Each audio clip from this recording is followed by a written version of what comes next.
एक छोटे से शहर के पुराने और खामोश इलाके में एक मसीही लड़का रहता था जिसका नाम यूसुफ था।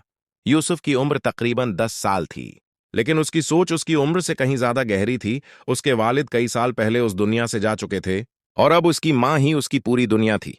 उसकी माँ दिन भर लोगों के घरों में काम करती ताकि घर का खर्च चल सके। घर बहुत सादा था। एक छोटा सा कमरा, पुरानी चारपाई और एक कोने में रखा हुआ एक छोटा सा मेज जिस पर एक मुक़द्दस किताब रखी थी। हर रात सोने से पहले यूसुफ और उसकी माँ मिलकर बाइबल में से चंद आयात पढ़ते और दुआ करते आए। एक रात उसकी माँ ने उससे कहा, बेटा, जिंदगी में हालात जैसे भी हों, कभी खुदावंद यस्वा मसीह पर शक मत करना। वो हमें देखते हैं, सुनते हैं और सही वक्त पर हमारी मदद करते हैं। यूसुफ ने सर हिलाया और कहा, अम्मी, मैं हमेशा यस्वा पर भरोसा रखूंगा। अगली सुबह यूसुफ स्कूल जाने के लिए तैयार हुआ। ओस के कपड़े पुराने थे, जौते भी घुसे हुए थे, लेकिन उसके चेहरे पर एक अजीब सी रोशनी थी।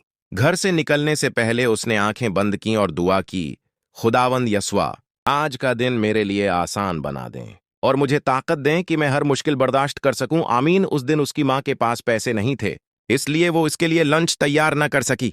स्कूल में जब वक्फा हुआ तो सब बच्चे खुशी खुशी अपना खाना निकाल कर खाने लगे। किसी के पास मज़ेदार खाना था, किसी के पास जूस और कुछ बच्चे हंसी मजाक कर रहे थे। यूसुफ एक कोने में जाकर बैठ गया। इसका दिल थोड़ा उदास था और भूख भी लग रही थी। उसने आहिस्ता से अपनी आंखें बंद कीं और दुआ की, खुदावंद यस्वा, आपने फरमाया है कि मांगो तो तुम्हें दिया जाएगा। मुझे भूख लगी है, बराह करम मेरी मदद करें। आमीन। इसी वक्त क्लास का एक लड़का जून, जो खुद भी एक मसीही खानदान से था, यूसुफ को गौर से देख रहा था। जून के दिल में अचानक एक ख्याल आया, जैसे कोई नरमी से उससे कह रहा हो, उसके साथ अपना खाना शेयर करो। वो फौरन उठा और यूसुफ के पास आया। यूसुफ, मेरे पास आज ज्यादा खाना है, क्या तुम मेरे साथ खाओगे? यूसुफ ने हैरत से उसकी तरफ देखा। उसकी आंखों में आंसू आ गए। वह धीरे से बोला, शुक्रिया, खुदावंद यस्वा ने मेरी दुआ सुन ली। जॉन मुस्करा दिया, लेकिन उसके दिल में एक अजीब सा सुकून उतर आया। दिन के बाद जॉन रोज अपना खाना यूसुफ के साथ बांटने लगा। कभी वो सैंडविच लाता, कभी रोटी और कभी बस एक छोटा सा उसनिक, मगर वो हमेशा शेयर करता। जल्द ही दोनों के दरमियान गहरी दोस्ती हो गई। यूसुफ अब पहले की तरह अकेला नहीं रहता था।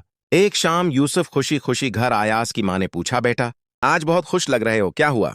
यूसुफ ने मुस्कुराते हुए कहा, आमी, खुदावंद यस्वा ने मेरी दुआ सुन ली।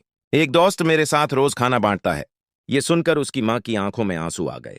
उसने आसमान की तरफ देखा और कहा, शुक्रिया खुदावंद, आप हमेशा अपने बच्चों का ख्याल रखते हैं।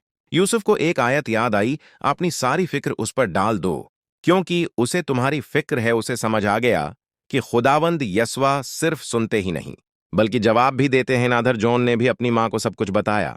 उसकी माँ ने मोहब्बत से कहा, पीटा, जब तुम किसी की मदद करते हो तो तुम असल में खुदावंद का काम कर रहे होते हो। शायद आज तुम किसी की दुआ का जवाब बने हो। ये बात जॉन के दिल में घर कर गई। वक्त गुजरता गया, यूसुफ का ईमान और मजबूत हो गया। दोनों ने सीख लिया कि दुआ कभी जाए नहीं जाती। खुदावंद यस्वा हमेशा सुनते हैं और कभी कभी हम खुद किसी की दुआ का जवाब बन जाते हैं।